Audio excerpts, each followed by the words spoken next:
तो जैसा कि हम लोगों ने पिछले एपिसोड में देखा, लूचैन को एक स्टोन गेट दिखता है और वो उसकी तरफ आगे बढ़ जाता है, जहाँ उसका सामना एक घोस्ट चाइल्ड से होता है। और अब कहानी आगे बढ़ती है। घोस्ट चाइल्ड उससे कहती है कि मैं बहुत बड़ी मुसीबत में हूँ, तो प्लीज़ मेरी हेल्प करो। अब क्योंकि लूचैन ने काफ़ी बेंचीज हंट कर लिए थे, तो वो सोचता है लाओ इस एनपीसी से कोई क्वेस्ट पूछा जाए, शायद इसके पास मेरे लिए कोई क्वेस्ट होगा। लूचैन के पूछने पर वो घोस्ट बताती है कि हाँ, उसके पास एक क्वेस्ट है, लेकिन ये एक सिंगल प्लेयर टाइप क्वेस्ट है। और इसी के साथ वो उसे डिटेल बताना शुरू कर देती है। क्वेस्ट का नाम था पर्जिंग द रिसरेक्टेड, जो कि एक लेवल 22 एलिट क्वेस्ट था। और क्वेस्ट के ऑब्जेक्टिव में लिखा था please help the lingering soul Yaomin. और इस क्वेस्ट को कंप्लीट करने के लिए उसे 500 रिसरेक्टेड स्पिरिट्स को किल करना होगा, और क्वेस्ट कंप्लीट हो जाने पर उसे as a reward ancient heart दिया जाएगा। लूचैन के पास करने के लिए वैसे भी कुछ नहीं था, तो वो इस क्वेस्ट के लिए राजी हो जाता है। और जैसे ही क्वेस्ट स्टार्ट होता है, उसके सामने 2 रिसरेक्टेड स्पिरिट्स खड़ी हो जाती हैं, जिनके लेवल थे 22। लूचैन उन पर अटैक करता है, लेकिन उन पर कोई भी नॉर्मल फिजिकल अटैक काम नहीं कर रहे थे, तो वो अपनी स्ट्रैटेजी को चेंज करता है और उन पर माना अटैक डील करता है, जिससे कि फाइनली वो उन्हें किल करने में कामयाब हो जाता है। एलीट रिसरेक्टेड स्पिरिट्स के डिफीट होते ही उसे एक्सपीरियंस और बाकी स्टार्स के साथ एक स्कॉर्पियन लॉयन स्पिरिट एसेंस भी मिलता है। लूचैन को एहसास हो गया कि इस क्वेस्ट को कंप्लीट करने में काफ़ी टाइम लगने वाला है, क्योंकि सिर्फ इन 2 को मारने में इतना वक्त लगा था, तो 250 पीसेस कलेक्ट करने में तो बहुत टाइम लगेगा। फिर वो अपनी हंट पर जुट जाता है और 10 घंटे बाद हम देखते हैं कि फाइनली उसने अपना क्वेस्ट कंप्लीट कर लिया था और उसे उसका रिवॉर्ड एंशिएंट हार्ट मिल जाता है। जैसे वो इस हार्ट को यूज़ करके अपनी क्वालिटी रैंक इंक्रीज करने की कोशिश करता है, तो उसे एक नोटिफिकेशन आती है कि उसकी ह्यूमन स्किन इस पावर को बर्दाश्त नहीं कर सकती है, तो उसे अपनी ह्यूमन स्किन को रिमूव करना होगा। और जैसे ही लूचैन अपने ट्रू फॉर्म में ट्रांसफॉर्म होता है, वो घोस्ट बच्ची रोने लगती है। लूचैन को यकीन नहीं आ रहा था कि वो इतना भयानक है कि उसे देखकर एक घोस्ट की बच्ची भी रो रही है। वो उसे चुप कराने की भी कोशिश करता है, लेकिन कोई फ़ायदा नहीं होता है। खैर, वो अपने एट्रीब्यूट्स चेक करना शुरू करता है। वो देखता है कि उसके एट्रीब्यूट्स हद भर बढ़ चुके थे, यानी बहुत ज़्यादा, और फाइनली लेवल 18 भी रीच कर लेता है, जिससे उसके सारे स्टैट्स बढ़ जाते हैं, जैसे अटैक, डिफेंस और स्पीड वगैरह।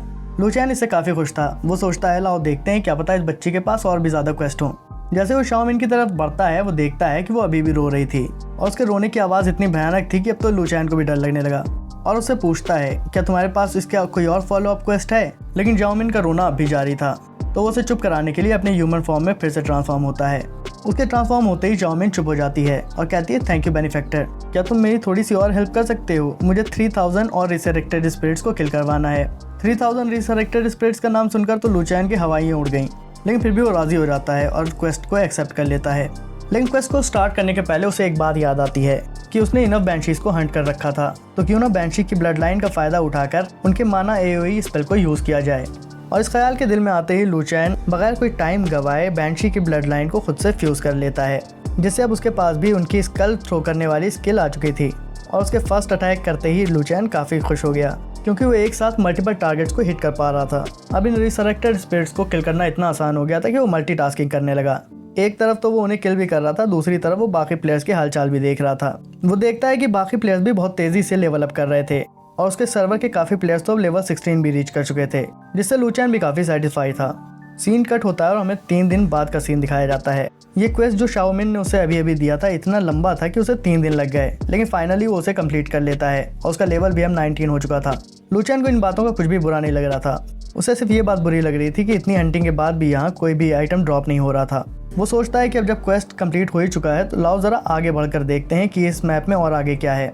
जैसे वो ज़रा आगे बढ़ता है तो देखता है कि काफ़ी दूर पर एक सर्कल खिंचा हुआ था, जिसके चारों तरफ स्टोन की कोई आकृति बनी हुई थी। वो सोचने लगा कि आखिर यहाँ इतने सारे मॉन्स्टर एक साथ गैदर क्यों हुए हैं। करीब से देखने पर उसे पता चला कि ये मॉन्स्टर कोई रिचुअल कर रहे थे, यानी किसी को बुला रहे थे, और रिचुअल करते हुए उन्हें बस कुछ ही देर गुजरी थी कि वहाँ पर एक बड़ा सा बॉस अपीयर होता है, जिसका नाम था सेनाबेस, जो कि लेवल 27 का था। लूचैन इतने किलोमीटर दूर से देख कर ही बता सकता था कि वो काफ़ी पावरफुल बॉस था, और अपने दिल में सोचता है कहीं ये लोग मुझे उससे फाइट कराने की तो नहीं सोचने वाले। तभी वो देखता है कि सेनाबेस ने अपनी स्वॉर्ड को ज़मीन पे दे मारा, जिससे कि एक ब्राइट लाइट ने उस पूरे सर्कल को एनवेलप कर लिया, जिसमें उसके सारे साथी भी ख़त्म हो जाते हैं, यानी एक तरह से वो उनको बलि दे देता है, यानी सेक्रीफाइस। ये देखकर लूचैन की हालत ऐसी हो गई कि जैसे उसने कोई भूत देख लिया हो, और उसके बाद वो वहाँ एक पल भी नहीं रुकता है और वहाँ से भाग जाता है। वो शाओमिन के पास वापस आता है और अपने क्वेस्ट को सबमिट करता है। शाओमिन उसका शुक्रिया अदा करती है और उसका क्वेस्ट सबमिट कर लेती है, जिससे कि उसे रिवॉर्ड में 2 एंशिएंट फ्रैगमेंट्स मिलते हैं। लूचैन सोचता है कि इन फ्रैगमेंट से वो अपनी वुल्फ क्रिटिकल स्ट्राइक और टाइगर डीमन कॉम्बो अटैक को अपग्रेड करेगा, जैसे ही उसके वो अपग्रेड पूरे होते हैं तो लू चैन का सारा डर हवा हो चुका था और उसके चेहरे पर खुशी खुशी नजर आ रही थी।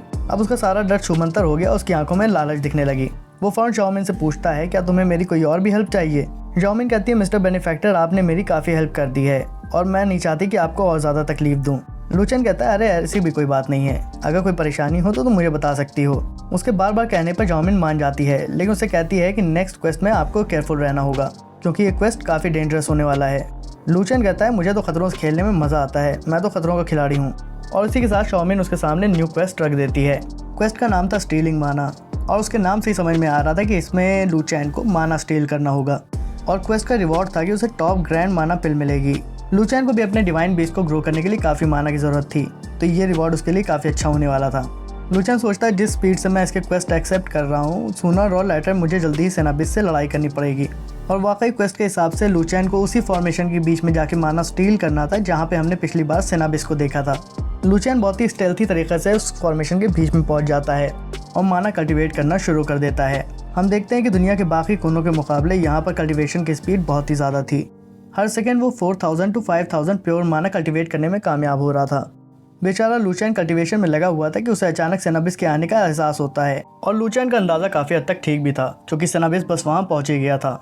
लू चैन ऊपर वाले से दुआ करने लगा कि इससे पहले सेनाबिस यहाँ आ जाए, उसकी कल्टिवेशन पूरी हो जाए।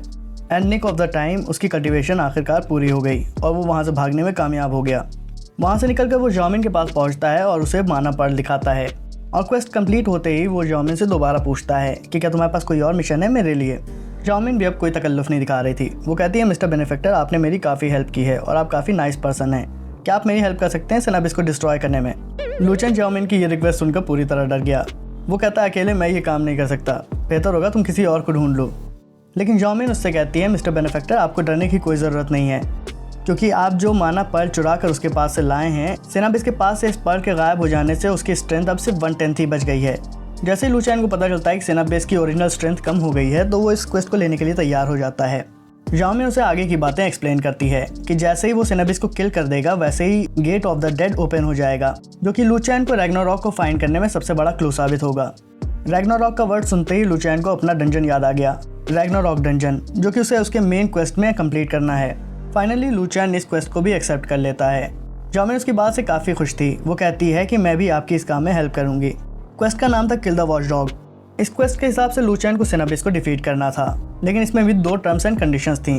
फर्स्ट कंडीशन ये थी कि सेनाबिस को 5 आवर के अंदर ही किल करना होगा और सेकेंड टर्म ये थी कि मिशन के दौरान अगर प्लेयर मारा जाता है तो सेनाबिस पहले से भी ज़्यादा स्ट्रॉन्ग हो जाएगा और मिशन कंप्लीट हो जाने की सूरत में बतौर रिवॉर्ड उसे घोस्ट पेट जाओमिन मिलेगी। लू चैन पर्पल घोस्ट पेट के बारे में सुनकर खुश हो जाता है और अपने क्वेस्ट की तरफ आगे बढ़ जाता है। जैसे ही वो दोनों स्टोन फॉर्मेशन के पास पहुंचते हैं तो लू चैन कहता है कि यहाँ तो बॉस और मॉन्स्टर कोई भी नज़र नहीं आ रहा, आखिर यहाँ चल क्या रहा है। तभी उसका ध्यान जाओमिन पे जाता है। वो कहता है कि जाओमिन, मैं तो तुमसे एक बात पूछना भूल ही गया, मैं जानना चाहता हूँ कि तुम्हारी स्किल्स क्या हैं ताकि मैं तुम्हारी और अपनी स्किल्स के अकॉर्डिंग ही एक प्लान तैयार कर सकूँ। लू चैन उससे बातें कर ही रहा था कि तब तक जाओमिन कूदकर फॉर्मेशन की तरफ बढ़ने लगती है। लू चैन के पास भी कोई रास्ता नहीं था तो वो उसे फॉलो करता है। जल्दी दोनों उस फॉर्मेशन के करीब पहुंच जाते हैं और वहाँ पर लू चैन को एक बॉल दिखाई पड़ती है और वो उसे देखकर क्यूरियस हो जाता है। जैसे वो उसे टच करने वाला होता है जाओमिन उसे रोक देती है कि इसे छूना मत। वो जाओमिन से पूछता है कि क्यों। जाओमिन उल्टा लू चैन से पूछती है, क्या तुम 3 डिवाइन बॉल्स के बारे में कुछ जानते हो? लू चैन बेतुका से जवाब देता है कि वो 3 डिवाइन बॉल्स के बारे में तो कुछ नहीं जानता, लेकिन ड्रैगन बॉल्स के बारे में ज़रूर जानता है। जाओमिन इलेबोरेट करना शुरू करती है कि 3 ऑप्स क्या हैं, कैसे काम करती हैं, वगैरह वगैरह। हम देखते हैं कि सेनाबिस भी वहीं करीब में बैठा आराम कर रहा था। लू चैन सेनाबिस को देखकर जाओमिन को अपना प्लान समझाता है।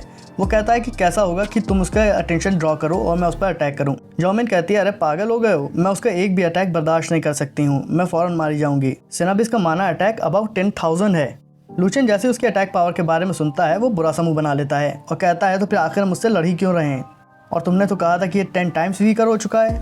जाओमिन उसे समझाती है कि मिस्टर बेनिफैक्टर, मैं इसकी पावर के बारे में बात नहीं कर रही थी। जब मैंने आपसे कहा कि 10 टाइम वीकर हो चुका है, इसका मतलब ये कि इसकी अटैक स्पीड और रनिंग स्पीड वगैरह वगैरह काफ़ी स्लो हो चुकी है। तो अब हमें इसे किल करने के लिए बस तेज़ी से मूव करना होगा और इस पर लगातार अटैक्स करते रहने होंगे। और एक ख़ास बात और कि सेनाबिस रेंज अटैक भी डील करता है, तो हमें उसके अटैक से बचना होगा। लू चैन कहता है, वॉटएवर, लेकिन तुम्हें कुछ तो मदद मेरी करनी चाहिए, आखिर क्या तुम यहाँ यूँ ही खड़ी रहोगी? जाओमिन कहती है, मिस्टर बेनिफैक्टर आप परेशान ना हो, मैं वक्त आने पर आपकी ज़रूर मदद करूंगी। और इसी के साथ वो दोनों फाइट करने के लिए तैयार हो जाते हैं। और जब लू चैन अटैक करने के लिए सिनाबिस के करीब जाता है तब मुझे अंदाज़ा होता है कि आखिर उसका साइज़ कितना बड़ा है। खैर बैक टू स्टोरी। लू चैन की अटैक्स की फ्लरी काफ़ी ज़्यादा कामयाब निकली। लू चैन को लगा कि सिनाबिस के बड़े और पावरफुल होने के बावजूद इसके लो हेल्थ पॉइंट की वजह से उसे काफ़ी बड़ा एडवांटेज मिल जाएगा। और बस इतने में ही सिनाबिस उठकर फाइटिंग स्टैंस में खड़ा हो जाता है। उसके स्टैंस को देखकर शाओमेन लू चैन को आगाह करती है, केयरफुल, ये जल्दी ही अपना yellow grade martial attack use करने वाला है, जो कि 3 आर्क शेप सॉर्ड एनर्जी के तौर पर होगा और ईच एनर्जी का स्पैन होगा 13 मीटर्स। तो उसकी रेंज से बाहर निकल जाना और जैसे ही वो हमला करे भागने के लिए तैयार हो जाना। दूसरी तरफ हम देखते हैं कि लू चैन घबराने की जगह खुश हो रहा था। वो सोचता है कि इस बॉस को डिफीट करने के बाद वो उसकी इस येलो ग्रेड मार्शल टेक्निक को ज़रूर मास्टर करेगा। और इस काम को करने के लिए इतनी जल्दबाजी में था कि उसने already yellow grade summary scroll buy भी कर लिए थे और जैसे ही वो अपने स्पेशल अटैक्स करता है वैसे वैसे वो उन स्क्रॉल को यूज़ करता जा रहा था और ये काम वो अपनी जान पर खेल कर रहा था। हम देखते हैं कि उसके इन खतरनाक स्टंट से शाओमेन भी परेशान हो गई थी। वो कहती है, बेनिफैक्टर ये टाइम है अटैक करने का, पीछे घूमो और अटैक करो।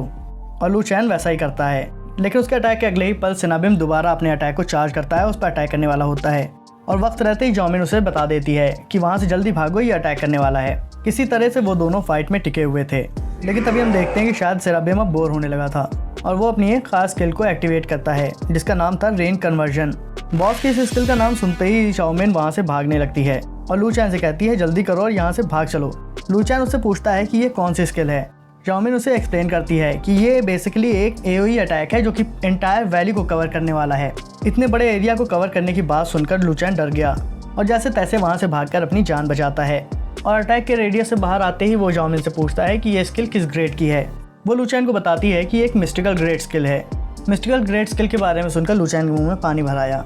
दूसरी तरफ शाओमेन का गुस्सा बढ़ता जा रहा था। वो उसे कहती है कि जल्दी जाओ और उस पर अटैक करो और इसी तरह वो दोनों लड़ाई में लगे रहते हैं।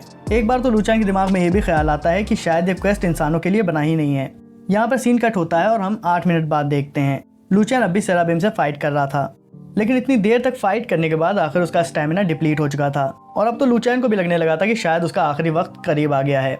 लेकिन इससे पहले कि सेराबिम उस पर लास्ट ब्लो करता और उसकी जान ले लेता, शाओमेन लू चैन से कहती है कि बेनिफैक्टर मुझसे एक प्रॉमिस करो कि तुम मुझे और मेरी फैमिली को अवेंज करोगे। ये वर्ड्स कहते ही शाओमेन के बदन से एक ब्राइट लाइट निकलने लगती है जो लू चैन को पूरी तरह घेर लेती है, उसके बदन के अंदर एंटर होने लगती है। लू चैन को उस लाइट के अपने बदन के अंदर एंटर होते के साथ ही कुछ वार्म फील होती है और अजीब सी एनर्जी महसूस होती है। अब उसकी स्ट्रेंथ काफ़ी बढ़ चुकी थी और उसका स्टैमिना भी पूरी तरह रिप्लेनिश हो चुका था। इस न्यू फाउंड पावर के साथ वो आखिर सेराबिम का किया हुआ अटैक झेल लेता है और अपने फाइनल अटैक के लिए तैयार हो जाता है। लू चैन अपनी पूरी पावर को सेंट्रलाइज करता है और पूरी ताकत से बॉस पर फायर करता है, जिससे फाइनली वो बॉस डिफीट हो चुका था। और बॉस के डिफीट होते के साथ ही हमेशा की तरह नोटिफिकेशन पॉपअप होना शुरू हो जाती हैं। सिनाबिस के डिफीट हो जाने पर 230,000 पॉइंट्स मिले थे और साथ में एक आइटम जिसका नाम था डंजन सोर्स। प्लस लू चैन ने मिस्टिकल ग्रेड टेक्निक को भी मास्टर कर लिया था। लेकिन लू चैन को किसी चीज़ की खुशी थी तो वो थी सिर्फ mystical grade technique spirit sword rain की। लेकिन जैसे उसकी खुशी खत्म हुई तो वो सोचने लगा कि शाओमेन तो ऑलरेडी मर चुकी है, अब मैं भला अपना क्वेस्ट कैसे सबमिट करूंगा। तभी पीछे से शाओमेन की आवाज़ आती है, बेनिफैक्टर थैंक यू फॉर एवेंजिंग मी। वो लू चैन से कहती है कि अब मैं एक स्पिरिचुअल बॉडी में बदल चुकी हूँ और अगर आप मुझे इजाज़त दें तो आज के बाद मैं आपके साथ ही रहूँगी। लू चैन को भी इससे कोई एतराज़ नहीं था। तभी नोटिफिकेशन पॉपअप होती है। मिशन सबमिट करने पर लू चैन को as a reward dungeon source और पर्पल ग्रेड घोस्ट पेट यानी शाओमेन मिलती है। क्योंकि पर्पल ग्रेड की हर चीज़ बेहतरीन होती थी तो लू चैन कहता है, शाओमेन तुम तो पर्पल ग्रेड घोस्ट हो, लाओ मैं तुम्हारे एट्रीब्यूट चेक करता हूँ। और उसके एट्रीब्यूट्स देखते के साथ ही लू चैन के होश उड़ गए। एट्रीब्यूट्स विंडो में उसे ग्रेड के साथ साथ उसकी स्पीशी भी दिखाई पड़ती है जो कि स्पिरिचुअल बॉडी थी और उसका लेवल था 19। और सबसे खास बात यह थी कि शाओमेन हर तरह के फिजिकल अटैक से इम्यून थी और वो जब चाहे इनविजिबल हो सकती थी। प्लस वो किसी की भी बॉडी को किसी भूत की तरह पोजेस कर सकती थी और उसे अपनी मर्जी के काम करवा सकती थी।